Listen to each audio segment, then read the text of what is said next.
of it deserve attacking. So this is the point I want to make. The one point I want to make about this video, because to get into everything would take a while. Beauty is in the eye of the beholder, and the beholder is the one who has the power. The privilege of the beholder is that he, and I say he because it's the case that straight men are in that position at the moment, that he produces the media.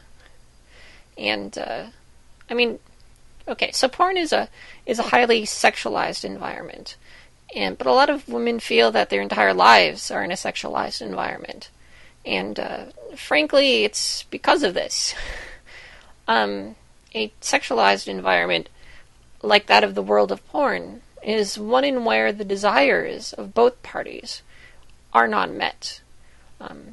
Yeah, I know sex isn't always between two people, but for argument's sake, I'm just going to stick with both. Both or any, it doesn't really matter. I'm going to say both, though, because because sexualization happens when there's a desirer and a desiree, where the desirer's needs are met, but the desiree's needs are ignored. This is the case with porn, where the desirer is consumers and the creators, and the desiree, quite frankly, is women's bodies. Go watch porn. I mean, actually watch it. The situations are, firstly, kind of ridiculous, and usually always incredibly sexist. But watch the women, and think about how they act, and think about if they're enjoying themselves, like actually enjoying themselves. I'm not saying that all porn is bad. I mean, anyone can make porn, but porn that is highly produced, and porn that is largely the only porn that is consumed, is pretty bad. It's basically for men. Having someone come on your face is hard to argue as a desire. Well, alright, I'm not going to get into that. Okay, so it's basically for men. Pretty much 100%. Women's actual desires aren't vocalized at all in this. Nor are the women's desires vocalized in a larger context. Generally, is what I'm trying to say. This is what it means to be sexualized or objectified.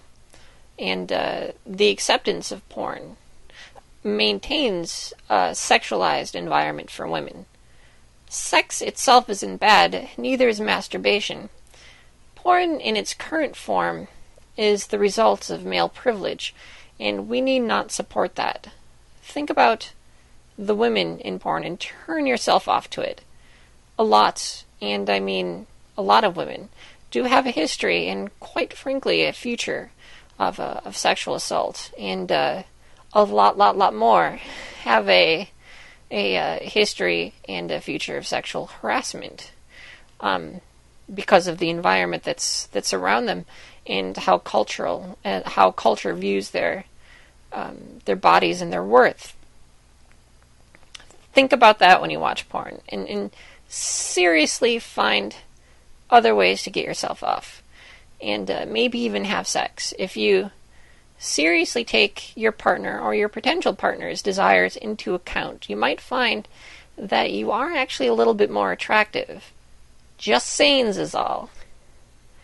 The primary criticism I have for this video, The Internet is for Porn, is that it maintains a sexualized environment, displaying women through talking about porn as a normal thing to be consumed, displaying women as objects to be consumed, really, really, really doesn't help women come into your community.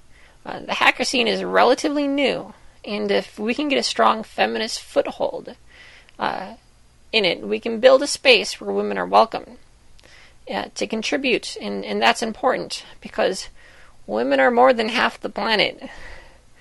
So thanks for listening, and I will see you next week.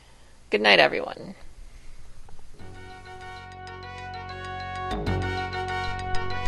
Thank you for listening to Hacker Public Radio. HPR is sponsored by Caro.net, so head on over to caro.net for all your hosting needs.